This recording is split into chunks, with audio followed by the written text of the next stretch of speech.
Picture this: a single molecule drifting in a chaotic, ancient soup holds the key to everything, life itself. Welcome back, explorers.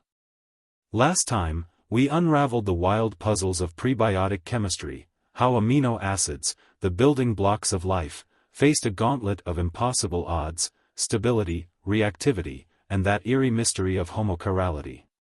Today, we're diving deeper. Buckle up, this gets wild. We're tackling peptide bond woes and the mind-bending barriers of protein folding. Why do these stump even the sharpest minds pondering life's origins? Let's find out. Imagine a young Earth, bubbling with potential. Volcanoes roar, lightning slashes the sky, and simple molecules, like amino acids, swirl in the mix. But here's the catch: turning those tiny pieces into life is like assembling a cosmic jigsaw puzzle with no instructions. We're talking staggering complexity, and it all starts with those amino acids, life's little Lego bricks, somehow linking up and sparking the miracle of existence. Now, life as we know it depends on a specific crew, 20 amino acids, the standard set that builds every protein in your body. Okay, fine, sometimes it's 22, with rare guests like selenocysteine and pyrrolysine popping up in a few oddball organisms. But why these 20? Why not 19 or 25? That's the question gnawing at us today. What made this exclusive club the chosen ones for life's grand debut? Here's where it gets stranger. Early Earth wasn't exactly picky. It churned out around 50 different amino acids, thanks to meteorites crashing in and natural chemistry doing its thing. So, out of that messy crowd, how did life zero in on just 20? Why not a different lineup? It's like the universe held a talent show, and these 20 somehow aced the audition, but what was the judges' criteria?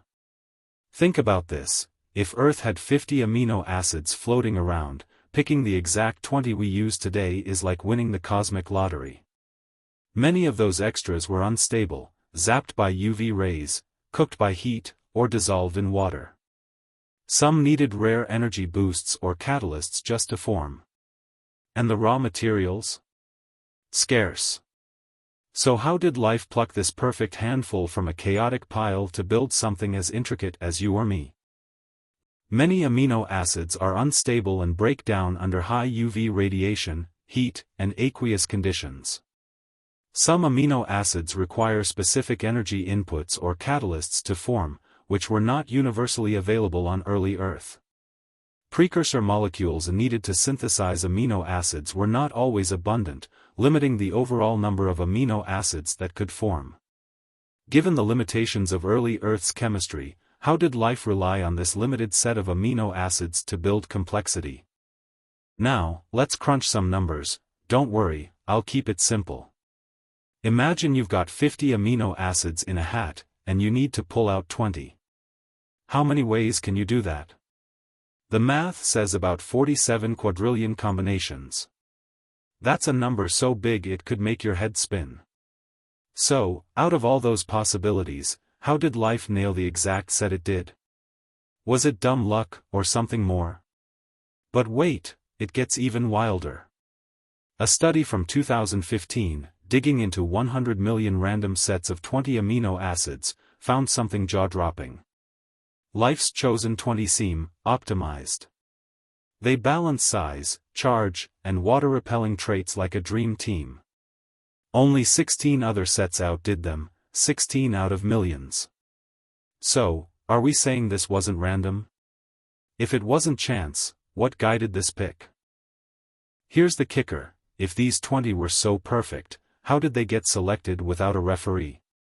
Some claim 500 amino acids floated around back then, but that's a stretch. No experiment backs it up. And even if they did, there's no natural selection yet, no life, no evolution. It's just chemicals bumping around. So how does blind chemistry pull off a move this slick? Zoom out for a sec. Before life could kick off, you'd need replication, something to pass the torch. Natural selection only works once that's rolling. Without it, you're stuck with random reactions in a primordial stew. The precision of life's building blocks screams for a director, but in a prebiotic world, who's holding the megaphone? Scientists have tossed around ideas, RNA first, metabolism first, but none have clinched it. A paper called The Role of Natural Selection in the Origin of Life sums it up: no theory's got solid proof. Decades of brainpower, and we're still scratching our heads. What does that tell you about the odds of this happening by accident? Rewind to 2007, after Stanley Miller's death, you know, the guy with the famous spark-in-a-flask experiment. His team ran a volcano in a bottle test and found 22 amino acids. Cool, right? But here's the twist: 8 of life's key players, like methionine and tyrosine, weren't there. They've never shown up in any lab brew, on Earth, or in meteorites. So where'd they come from? Those missing 8? They're tricky. Some have complex ring structures or unstable side groups. Others need multiple steps and enzymes, biological tools, to form. In a lifeless world, that's a no-go. So how do you explain their VIP status in life's lineup? Did they just appear? A secular humanist crew once cheered that all 20 amino acids were made in labs, plus some extras. Nope. That's a bold claim, but the evidence says otherwise. 8 are still AWOL from prebiotic recipes. If they didn't cook up naturally, does that mean life's roster was hand-picked from somewhere else? Let's paint the scene: Earth's primordial ocean, a vast chemical playground. Amino acids are there, but at a measly 0.3 millimolar concentration, way too thin to spark life. Sure, drying lagoons or rocky pools might have cranked that up, but even then, it's a long shot. Life today needs way more juice than that to get going. Contrast that with lab tests. One study showed peptide bonds, those links between amino acids, forming at 50 millimolar, yielding a tiny 2.9% of a simple dipeptide in a week. Drop it to 2.5 millimolar, and you still get some action. But 0.3 millimolar? That's 8 times too dilute. Without some magic trick, like evaporation or mineral traps, peptides aren't happening. And stability? For peptides to form without help, amino acids need to hang around for decades, maybe centuries, dodging breakdown. At 100 degrees Celsius, they're toast in a day. Even at a chill 25 degrees, aspartic acid lasts 253 days, better, but still not enough. Water keeps tearing them apart faster than they can link up. Picture early Earth, chaotic, hot, wet. Amino acids forming, breaking, forming again. The stars had to align: perfect stability, concentration, and timing, for even a short protein to pop up. It's like threading a needle in a hurricane. How does that happen without a steady hand? Now, proteins aren't just chains, they're 3D masterpieces. Life needs them stable, soluble, with tight cores and active sites. That's why those 20 amino acids are so clutch. Hydrophobic ones pack the insides, while polar ones handle the surface. It's a perfect dance, but how'd it start rehearsing? A paper called Frozen, but no accident, dropped a bombshell: each of those 20 amino acids seems chosen for a reason. They're not random, they're ideal. Size, charge, water behavior, it's like they were custom-built for the job. Coincidence? Or blueprint? Pre-life, there's no goal, no function. So why this set? Unless someone saw the end game. And why only alpha amino acids? Beta, gamma, theta ones exist, but life snubs them. Why? Alpha bonds fold tight, catalyze clean, fit the ribosome's groove. Mix in the others, and you'd get floppy, useless blobs. But who decided alpha rules the roost? Here's a head-scratcher: life's amino acids are all left-handed, L forms. Prebiotic chemistry? It spits out a 50-50 mix of left and right. So what tipped the scales? Homochirality's a hallmark of life, but no natural trick explains it. Random soups don't pick sides, yet life did. This puzzle's been stumping us forever. Decades of theories, magnetic fields, crystal quirks, still no winner. Homochirality's like a locked door, we see the result, but the key's missing. How does a racemic mess turn into a one-handed wonder? Life doesn't just prefer amino acids, it demands them. 8 specialized enzymes and proteins enforce this rule, tossing out right-handed intruders. But enzymes are proteins, made of amino acids. So how'd this bouncer squad show up without the party already started? Zoom in, 16 proteins and enzymes lock this system down. They check, fix, and trash errors, keeping amino acids out, one slip per million tries. It's a precision network, humming from day one. Half-baked, it'd collapse. Did this perfection just stumble into place? And it's a loop. Those homochiral enzymes need homochiral DNA and RNA to exist. But DNA and RNA need enzymes to form. Chicken, egg, or both at once. This circular dance screams design, not a slow crawl from chaos. Call it circular causality, a system so tight, every piece props up the rest. No part stands alone, no step comes first. It's all or nothing. How does that spark from a lifeless puddle? The deeper we dig, the steeper the climb. Now, peptide bonds, the glue of proteins. Without enzymes, they're a nightmare to make. Water's everywhere on early Earth, and it hates polymerization, it rips bonds apart faster than they form. So how'd the first proteins beat the odds? Polypeptides need dehydration, water's the enemy. In an ocean, that's a losing battle. High energy, catalysts, dry spots, none of it's guaranteed pre-life. Cells use ribosomes to nail it. But prebiotic Earth? No such luck. Those bonds are slow, stubborn, energy-hungry. Without a push, it's like waiting for paint to dry in a rainstorm. Ribosomes and enzymes fix this today, but they weren't around back then. So what kicked off the protein party? And it's not just making bonds, it's making the right ones. Amino acids can link 4 ways, but only one, alpha to alpha, works. Mess it up, and you've got junk. Pre-life, with no ribosomes, how'd it hit the bullseye every time? Here's another twist, some amino acids are bifunctional, built to chain up. Others are unifunctional, dead ends. Prebiotic brews lean heavy on the dead ends, 3-to-1. Long chains? Fat chance. Proteins need a flawless run, how'd that happen? Even a tiny dipeptide, 2 amino acids, faces insane hurdles. Concentrations too low, reactions too slow, odds too long. It's a 1,000,000-to-1 shot, and that's just the start. Functional proteins? That's a whole other galaxy of improbable. From sloppy prebiotic soups to the ribosome's pinpoint precision, there's no bridge.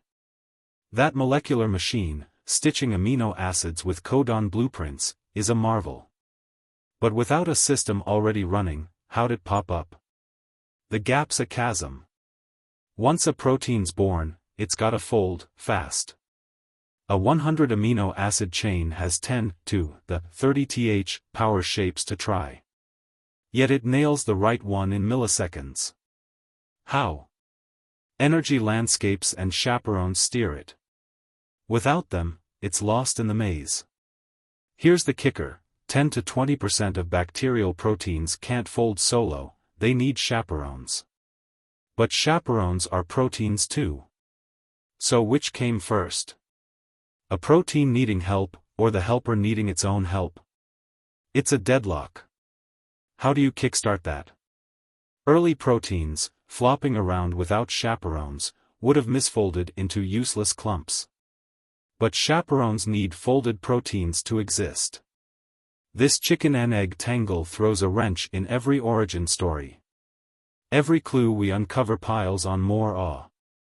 Michael Denton nailed it. The simplest cell's complexity is so vast, a freak accident feels like a fairy tale. It's practically a miracle. The deeper we look, the bigger the mystery grows. Life's origins baffle us.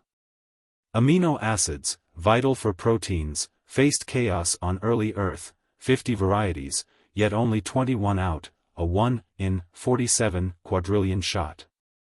Optimized, not random, they hint at intent, but how? 8 key ones never form naturally. Peptide bonds struggle in water, needing unreal conditions. Homochirality, left-handed only, defies racemic odds, enforced by a 16-protein loop that screams design. Protein folding needs chaperones, yet they're proteins too. From a cosmic soup to precision machinery, the leap's unexplained. Denton calls it near miraculous, each clue deepens the enigma.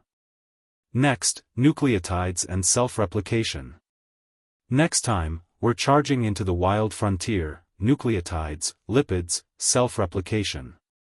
How did life's pieces snap together into a living system? The answers, or lack of them, might just blow your mind. Stick around.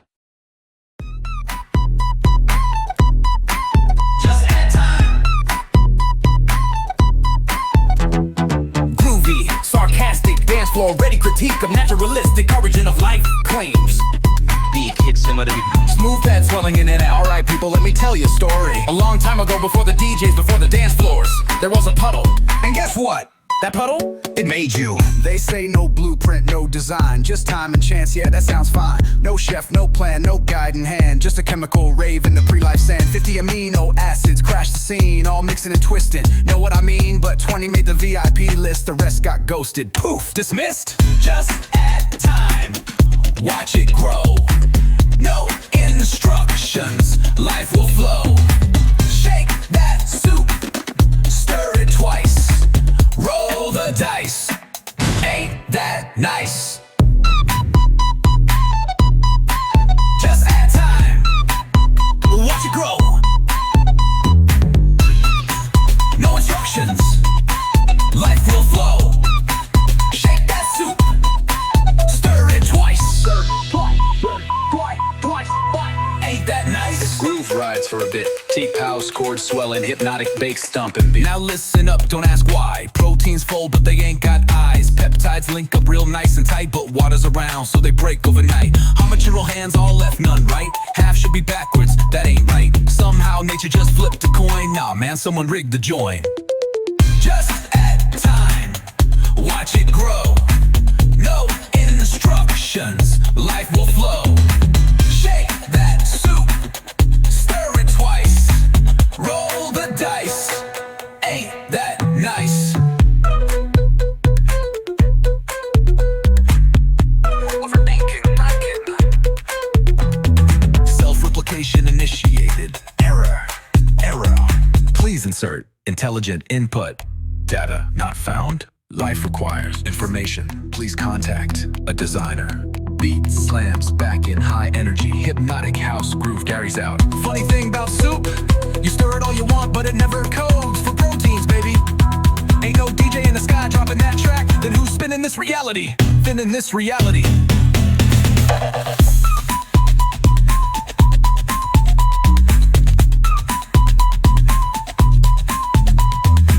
Chicago house meets deep techno with a cheeky satirical critique wrapped in a dance floor. Ready groove, the irony is thick, the bass is deep, and the message is clear. No DJ, no mix, no blueprint, no fix. This would hit hard in a warehouse club at 2 a.m. Let me know if you want a longer mix, extra breakdowns, or some crazy ass attempts to push the satire even further.